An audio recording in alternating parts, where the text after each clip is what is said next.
What's up, guys? Scoopman5000 back for another action figure review, and today we're looking at the Target Gold Label Jokerized exclusives from the DC Multiverse. That includes the Dark Detective Batman, the Dark Knight Returns Batman, the Dark Knight Trilogy Batman, and the Joker. That's right, we Jokerized the Joker, dog. So all four of these, obviously, repaints. We've been getting a lot of that from Todd recently. So let's get into it. Make sure to like. You can comment which one's your favorite. And we'll start with the Future State Batman. He's been around for a long time, months and months, but I wanted to lump these all together. I haven't opened any of them until this point. So for the accessories, or I should say the pack-ins, you get the trading card, and it comes on the base that we got way back with the King Shark Gold Label, and I think some of those accent editions come with it. But now here we go, done up in a Joker style with the green and yellow. And he's also got 4 playing cards, and you gotta assume we'll get enough of these to get a full deck eventually. And then really cool is the base,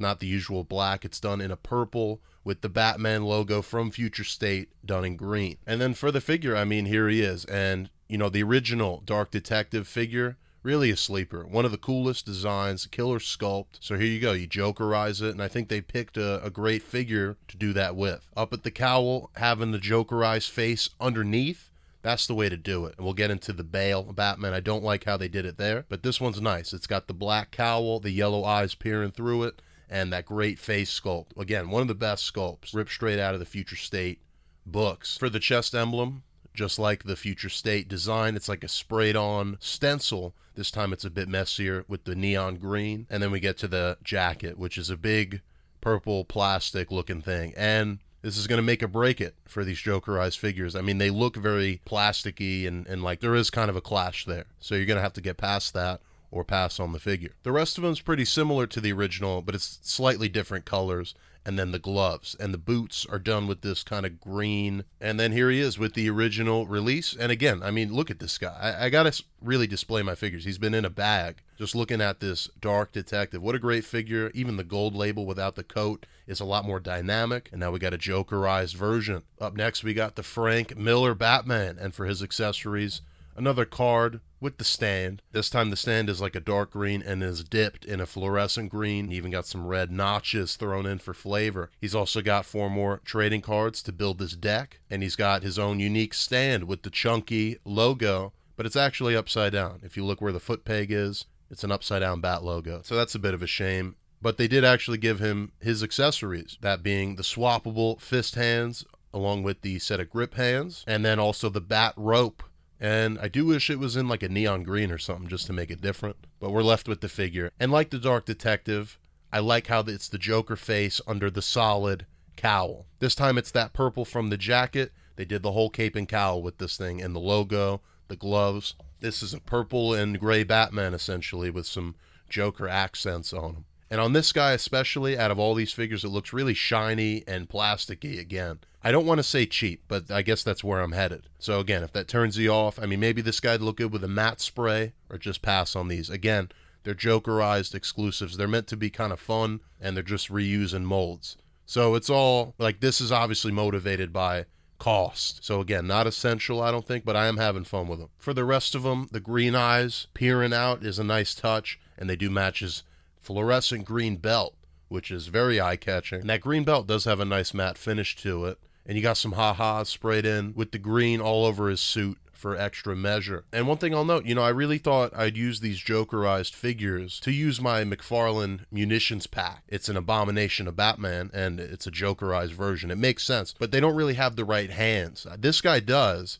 but his hands are very difficult to work with. For articulation, this guy, we're going a little bit back. This is a older McFarlane in the DC line at least. So I mean, the head is fine, but we're lacking in a lot of places. He has no bicep swivel, which only a small amount of the 7-inch figures lack. And he's also got the single elbows and the really big ball joints that are not sculpted to fit in with the rest of the figure. That's on the wrist and the ankle. Even the double knee is pretty lacking, but there's a lot of meat in the way, I suppose. And here he is with the original, and like the Dark Detective, I've just had this Batman sitting in a box, and he don't deserve that. What a beautiful looking figure. That's what it's all about. Up next, we'll take a break from Batman. Let's Jokerize your Joker with the Jokerized Joker. And for these Nolan Trilogy figures, we skip the add-ons. We get no playing cards, we get no special stand for the card or even the figure stand, is just the black. We do get his money stack from the original, and I do like having two of these. It looks a lot nicer when you flank the Joker with two of them. Makes it look a lot more substantial, I think, so I'm not complaining there. But the best part with this figure has got to be these Bane Build-A-Figure parts. All the hands and the head, the wonderful head that when I saw on the Target listing completely made me change my mind about this Joker figure, because it's stupid that it's a Jokerized Joker and they didn't really try very hard. But if this is what we needed to get a Jokerized Bane, I'm here for it. And we did see the full Bane in the SDCC reveals. But even I think this head looks great on a regular Bane. If you have an extra, or if you don't mind displaying him Jokerized, realistic version of what a Jokerized Bane would have been in the movie. That makes sense. That being said, I cannot wait to see how they pull off a Jokerized Two-Face and Scarecrow as well. I can't wait for that. And after all that discussion, not much left to talk about with the actual Joker figure. I guess he's the most normal. I guess there wasn't as much to change. It's more of an alternate look for the Joker rather than a Jokerized splatter paint and ridiculous colors. I mean, the hair is very fluorescent and the shirt is that purple plastic, but he's basically in like a Batman Endgame, like Capullo style Joker suit. He's even got the nice white shoes. And, you know, I think there's a big missed opportunity here. A bit of a tangent, but I think if this figure was painted in the green jacket and the bright pants, like the old toys from The Dark Knight that were probably made by Mattel or something, I think that is kind of iconic in its own right.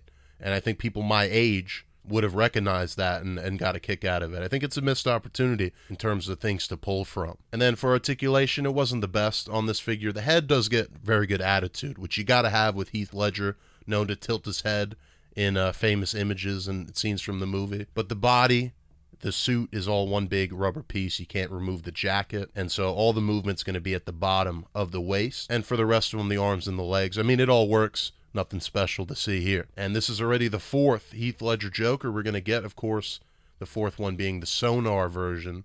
I haven't opened that yet, but here he is with the original version and the bank robber. Super pumped to have these. And you see I've been having fun using the weapons pack with these two. And then finally we got the Bale Batman. Again, a regular trading card, regular figure stand, and the Bane Build-A-Figure parts. This time it's the legs, bright and purple looking, and nothing really to connect. You have a head and a leg. And I was going to swap the legs onto regular Bane, but I felt like I was going to break them. So here we are. We do get Batman's accessories.